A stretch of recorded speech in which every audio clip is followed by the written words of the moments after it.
A very good morning, students. I hope you must be fit and healthy. Today, I am going to explain you the next chapter of It So Happened, that is The Selfish Giant. So, let's begin the story. Children in Giant's Garden. Children used to play in the Giant's Garden every afternoon. They did so while coming from school. It was a large, lovely garden. It had soft grass. There were fruit trees in it. They bore rich fruit. The birds sang sweetly. The children were happy to play in it. बेटा giant बोलते हैं जो size में बहुत बड़ा होता है person, यानी कि जैसे दैत्य। तो बच्चे जो हैं वो जाइंट के गार्डन में हर दोपहर खेला करते थे। वो ऐसा तब करते थे जब वो स्कूल से वापस लौट रहे होते थे। वो एक बहुत बड़ा सा प्यारा सा गार्डन था और उसमें बहुत मुलायम घास थी। वहाँ पर फ्रूट ट्रीज थे जिनमें बहुत सारे फ्रूट्स लगते थे। बर्ड्स वहाँ पर सिंगिंग किया करती थी और बच्चे जो थे वहाँ पर खेलकर काफ़ी खुश थे। The return of the giant. One day the giant came back after 7 years.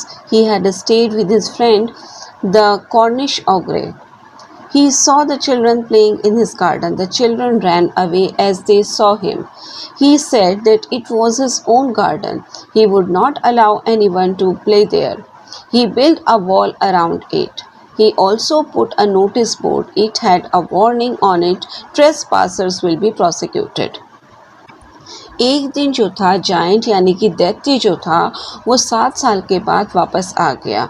वो अपने फ्रेंड के साथ रह रहा था, कॉर्निश ओग्रे के साथ। उसने देखा कि उसके गार्डन में बच्चे खेल रहे थे और उसको देखकर बच्चे जो थे वहाँ से भाग गए। उसने कहा कि ये गार्डन उसका खुद का है और वो यहाँ पर किसी को खेलने की परमिशन नहीं देगा। उसने गार्डन के चारों तरफ ऊंची दीवार खड़ी कर दी और एक नोटिस बोर्ड लगा दिया जिस पर लिखा हुआ था कि बिना परमिशन के कोई भी अगर अंदर आएगा तो उसको पनिशमेंट मिलेगी। The said children. The children had no other place to play. They used to wander around the high walls. They used to talk about the beautiful garden inside. बच्चों के पास कोई और जगह खेलने के लिए नहीं थी। वो ऊंची दीवारों के आसपास घूमते रहते थे। वो उस खूबसूरत गार्डन के बारे में बात किया करते थे जो वॉल्स के अंदर था। The cedar garden. The spring came, there were blossoms and little birds, but it was winter in the giant's garden. The birds didn't sing as there were no children. Once a beautiful flower came out of the grass, but it saw the notice board. It went back to sleep. In the giant's garden, there were the snow and the frost. Everything in it looked white. Then came the north wind, it stayed with them. The hail also came. बसंत ऋतु आई, कलियां आई, छोटी छोटी birds आई, लेकिन giant के garden में यानी दैत्य के बगीचे में अभी भी शीत ऋतु थी, सर्दी का मौसम था। चिड़ियों ने गाना नहीं गाया क्योंकि वहाँ पर बच्चे नहीं थे। एक बार एक सुंदर फूल घास से बाहर निकला, लेकिन जब उसने नोटिस बोर्ड देखा वो भी वापस सोने के लिए चला गया।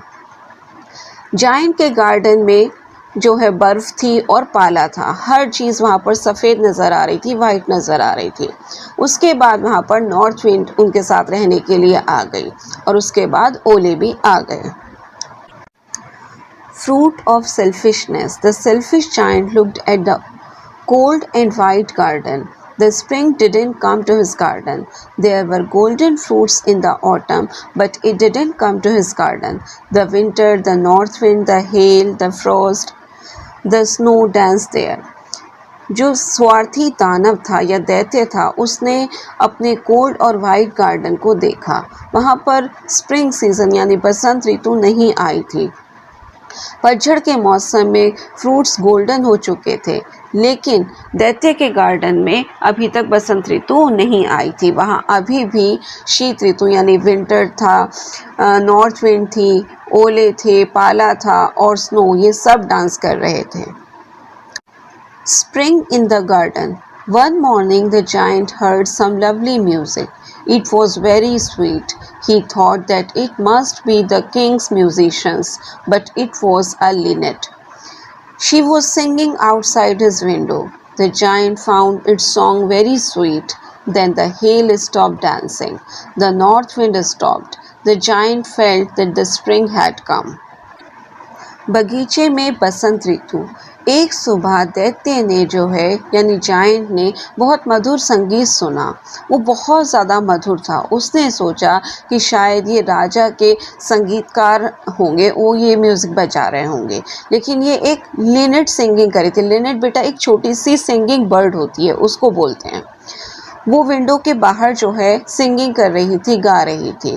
जायंट ने जो है उसका जो गीत था वो बहुत मधुर पाया और उसके बाद जो पाला था उसने डांस करना बंद कर दिया और नॉर्थ विंड भी रुक गई। जायंट ने महसूस किया कि शायद अब बसंत ऋतु आ चुकी। Second part of this chapter is the most wonderful sight. The giant saw the most lovely sight. The children had entered his garden through a little hole. They were sitting in the branches of the trees. The trees were very glad to have them. They had blossomed. The birds were flying about. They were chirping also. The flowers were also looking up. It was a lovely sight. But in one corner there was a still winter. Giant ने एक बहुत प्यारा दृश्य देखा। बच्चे एक छोटे से छेद से गार्डन में एंटर हो चुके थे, गार्डन के अंदर आ चुके थे। वो ट्रीज़ की ब्रांचेस पर यानी शाखाओं पर बैठे हुए थे। पेड़ उन्हें पाकर काफ़ी खुश थे, उन पर कलियां लग चुकी थी। बर्ड्स वहाँ पर उड़ती हुई घूम रही थी और वो चहचहा रही थी। फूल भी ऊपर देख रहे थे। ये बहुत प्यारा दृश्य था, लेकिन एक कॉर्नर में अभी भी वहाँ पर विंटर्स था। The little boy, in that corner a small boy was standing. He could not reach the branches of the trees. He was crying and wandering about. The north wind blew and roared. The tree asked the boy to climb. It bent its branches down, but the boy couldn't climb. उस corner में यानी कि उस कोने में एक छोटा लड़का खड़ा हुआ था। वो पेड़ की शाखाओं तक नहीं पहुंच पा रहा था और वो रो रहा था, इधर उधर घूम रहा था। नॉर्थ विंड जो है बहुत तेज़ी से चल रही थी, रोर कर रही थी। ट्री ने, वो जो पेड़ था, उसने उस लड़के से कहा कि वो उसके ऊपर चढ़ जाए। जितना झुक सकता था उसने अपनी ब्रांचेस जो थी वो नीचे झुकाई, लेकिन वो लड़का उस पेड़ पर नहीं चढ़ सका।